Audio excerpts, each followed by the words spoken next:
Saya puasa itu supaya Tuhan kasih sesuatu. Jadi kayak beli sesuatu di marketplace Nah gitu. itu. Ya saya menyiksa diri nggak makan supaya Tuhan kasih anak. Saya supaya nilainya bagus saya puasa. Padahal begitu puasa malah puyeng. Itu. Nggak ada karbohidrat, protein nggak masuk, malah nggak bisa belajar. Makanya. Kita berjumpa lagi dalam program podcast Akap Antakirana Asabwas. dari Keblinger. Jadi kebenar. Ya, nih di masa-masa yang sulit ya, nih kata Menteri Keuangan aja tahun depannya akan ada resesi katanya. Gelap.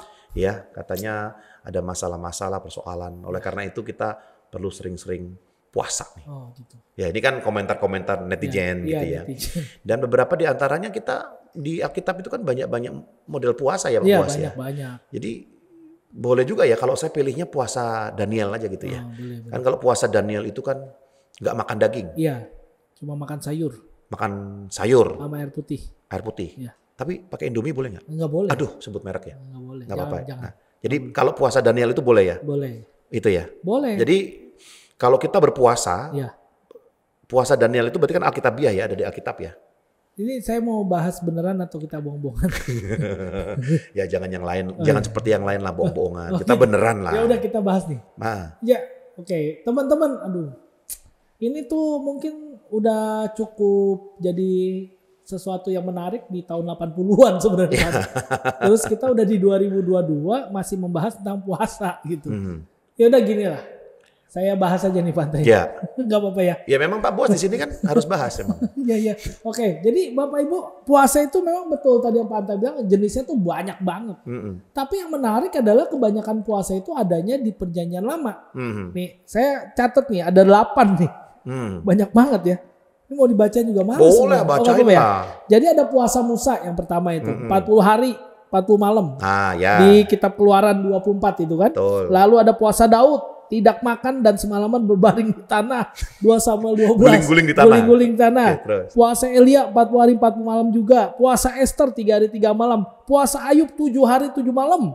Tidak bersuara tuh. Jadi ada puasa tidak bersuara ada tuh. Menarik ya? Nah udah lanjut aja. Gue lagi puasa bersuara nih. Nah makanya lanjut. Puasa Daniel tuh 10 hari hanya makan sayur dan minum air putih. Puasa Yunus 3 hari 3 malam. Puasa Niniwe 40 hari 40 malam. Puasa banyak lagi. Puasa Yesus 40 hari 40 malam. Nah yang menarik ini Pak Anta. Puasa itu selalu dikonotasikan atau dimengerti dalam konteks Perjanjian Lama adalah sebagai bentuk dari rasa bersalah. Jadi di Perjanjian Lama Ya. garis merahnya Ya. orang berpuasa itu karena dia salah, Dan menyesal. menyesal. Jadi semua yang kita baca itu bicara tentang penyesalan. Kecuali Yesus. Kenapa? Karena Yesus tidak sedang berpuasa dalam konteks penyesalan. Buktinya apa? Buktinya hanya Yesus yang dicobai. Ya, oke. Ketika orang-orang yang lain berpuasa, mau puasa Daniel, puasa Esther, puasa Yunus, puasa Musa, puasa Daud, puasa siapapun, tidak ada pencobaan di dalam puasa mereka. Nah itu puasa Daniel Dicobain sama siapa? nggak ada cobaan. Nggak ada. Tapi Nggak ada puasa pencobaan. Daniel kan berarti bukan penyesalan juga ya, khusus dia ya. Nah, dia kan menyesal mewakili bangsa Israel dibuang di Babel. Penyesalan Pak. Oke. Semuanya penyesalan. Ya seperti yang itu, engkau harus berdoa, puasa. Itu ketika mereka dibuang di Babel. Betul. Jadi mereka berpuasa itu, yang kalau kitab Yeremia itu, Ya. karena memang menyesal salah. Menyesal dosa. Yesus tidak, makanya Yesus dicobai. Dan dalam pencobaan itu pun dia tidak berbuat dosa. Nah sekarang kalau mau ditarik sekarang, jadi gimana nih? Perlu gak kita berpuasa? Kalau dalam konteks penyesalan gak perlu Panta. Karena udah ditebus. Nah udah, selesai lah.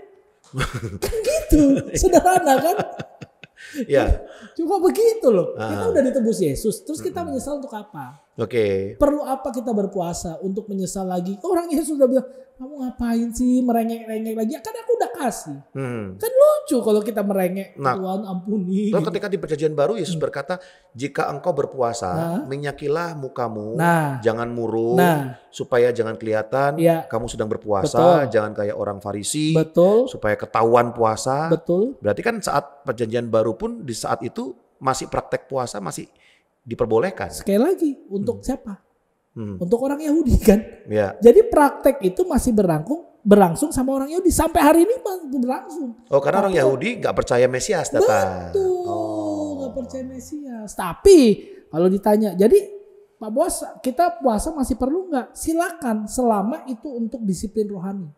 Jangan bukan untuk penyesalan. Kenapa ada orang disiplin rohani? Kalau saya bacakan lagi ya Pak Anta ya. Contoh dari perjanjian baru nih. Ada namanya puasa Paulus. 3 hari 3 malam tidak makan, tidak minum, tidak melihat bahkan. Itu bukan hanya sekedar penyesalan, tapi dia menyerahkan dirinya untuk Tuhan. Itu setelah di Damsyik ketemu Tuhan ya kan? Itu. Tapi udah di situ doang dia puasa Tante. Dia nggak puasa lagi. Lalu ada puasa siapa? Jemaat mula-mula waktu dia menguatkan Paulus dan Barnabas mau mengutus. Diutus. Puasa untuk apa? Misi. Bukan lagi untuk penyesalan. Itu yang membedakan. Ya. Dan sekarang kan mulai rame itu. Puasa biar dapat anak. Puasa biar nilai ujiannya bagus, puasa biar diterima visanya di-approve, via puasa. Banyak banget lah. Pokoknya seolah-olah kalau saya ngerasanya malah jadi transaksional ya. Nah, iya balik lagi ya, ke jadi situ. saya puasa itu supaya Tuhan kasih sesuatu. Jadi kayak beli sesuatu di marketplace gitu loh. Itu. Ya saya menyiksa diri nggak makan supaya Tuhan kasih anak. Saya supaya nilainya bagus saya puasa, padahal begitu puasa malah puyeng. Itu. Nggak ada karbohidrat, protein nggak masuk, malah nggak bisa belajar. Makanya. Gimana tuh memahami itu?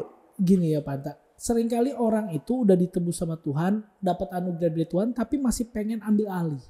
Pengen punya andil. Rasanya Tuhan nggak cukup. Gak cukup. Tuhan tuh kayaknya perlu dikilik-kilik. Kayaknya perlu disuruh disalib lagi ya. Perlu disalib lagi. Kayaknya Tuhan tuh perlu ayo dong diujuk-ujuk, dicari tahu bagaimana nih supaya Tuhan baik. Berarti dia nggak percaya Tuhan itu baik. Wih, ini bahaya juga ya. Berarti konsep anugerah kasih karunia itu, ketika orang masih menjalankan puasa demi mendapatkan sesuatu, wah itu bahaya. Iya bahaya, apalagi demi menyesali. Berdoa, berpuasa, berdoa, guling-guling kayak Daud tadi gitu. Karena merasa bersalah. Bersalah. Padahal sudah diampuni. Sudah jelas diampuni. Nah ini jadi balik lagi nih, kalau hubungan kita sama anak. Anak kita minta, Pak tolong beliin ini. Puasa dulu. Yaudah, kamu puasa dulu baru saya belikan motor. Kok kejam banget nih bapaknya. Masa anak minta, kalau itu kebutuhan pasti Tuhan kasih Pak Anta. Kalau tidak, yang kau mau puasa, mau berjerit-jerit, mau kemanapun, mau ngapain pun gak bakal Tuhan kasih. Orang bukan kebutuhanmu. Kan gitu. Jadi konsep anak sama bapak itu penting. Intinya kalau kita connect ke episode yang lalu, episode ke-40 sekian, bicara tentang salah berdoa. Ya kan? Itu kan bicara juga tentang kalaupun kita berdoa nih puasa 40 hari supaya jangan ada perang. Tapi kalau firman Tuhan di Matius 24 berkata ada deru perang. Ya percuma juga nggak dijawab. Iya dong. Gimana? Jadi intinya adalah berarti gini. Kalau puasa itu bukan untuk kita mengakui dosa. Karena sudah diampuni. Kalau puasa itu bukan supaya kita dapat sesuatu karena transaksional, karena Tuhan dia tahu kebutuhan kita, dia berikan yang terbaik buat kita. Maka kita puasa itu untuk apa tadi? Nah, disiplin rohani. Disiplin rohani. Will you please explain it more? Oke, about disiplin. Jadi kalau bicara tentang disiplin rohani, saya rasa ini badan udah nggak bagus nih. Ya teman-teman udah tahu lah. Bapak Ibu mungkin ngeliat, ya kurang bagus di kamera nih. Saya perlu apa? Puasa. Berarti itu puasa buat diet dong lu, bukan disiplin rohani. Gimana sih? Kan gini Pak Anta, kalau ngomong disiplin rohani itu kan ujung-ujungnya kepada fisik dan jasmani. Kurangi makan tongseng. Kurangin makan babi panggang. Puasa saya bisa aja puasa tongseng, puasa babi panggang. Apa urusannya dengan rohani? Nah masalahnya gini, tubuh kita kan bait Allah. Kita perlu pakai tubuh ini secara fit. Makanya saya lihat tuh Pak Anta tuh teman-teman, coba kalau yang follower Pastor Anta Kirana tuh body combat. Jangan dikasih tahu teman-teman dong kalau Instagram saya @antakirana. Nggak perlu. Nanti pada follow semua ke Instagram saya Anta Kirana. Apa-apa lah. Abis follow Anta Kirana follow Asabuah. Pak Anta body combat. Buat apa sih Pak Anta body combat? Supaya sehat, gue bisa lihat. Supaya anak saya bisa menikah, punya anak, dan saya melayani Tuhan bisa lebih panjang lagi. Nah itu kan disiplin. Pak Anta ambil waktu khusus buat olahraga agar sehat. Nah sama kerohanian kita. Disiplin baca Alkitab, disiplin dengan renungan firman Tuhan, disiplin pemuji menyembah Tuhan. Itu disiplin. Puasa bagian dari itu Pak Anta. Jadi intinya puasa itu, bottom line-nya nih ya, puasa itu adalah kita sedang melatih diri, ya walaupun ini bukan tentang diet, ya, tapi melatih diri supaya saya itu semakin peka rohani, bertumbuh dalam hikmat firman Tuhan, ya, kemudian Kan biasanya kalau orang makan terus nggak puasa kan gampang ngantukan gitu ya, nggak konsentrasi. Begitu puasa, mulai daging dikikis, mulai lebih fit. Itu termasuk dalam kerohanian. Betul. Ya kalau katanya nih, kalau kadar gulanya terlalu tinggi dalam tubuh orang ngantukan. Makanya nggak bisa ikut we pray pagi-pagi. Apalagi dengar firman Tuhan di hari Minggu. Gitu. Nah makanya itu disiplin rohani. Oke, so jadi teman-teman hari ini kita sudah membahas ya, mau puasa silakan jika tujuannya itu untuk mendisiplinkan diri, untuk bertumbuh secara rohani, disiplin rohani, untuk merawat tubuh juga, kaitannya dengan kerohanian kita dengan Tuhan, makin peka dengan Tuhan, tapi bukan untuk meminta sesuatu, ya jangan menambahkan sepertinya salib Kristus itu nggak cukup, sehingga kita perlu menyiksa diri dengan nggak makan dan nanti sebagai balasannya Tuhan kasih sesuatu buat kita. Itu kembali lagi transaksional. Iman kita dengan Tuhan relasional. Ya Tuhan mengasihi kita semuanya. Oke, oleh karena itu silakan yang mau berpuasa silakan ya, tapi dengan tujuan yang benar. Tuhan Yesus memberkati.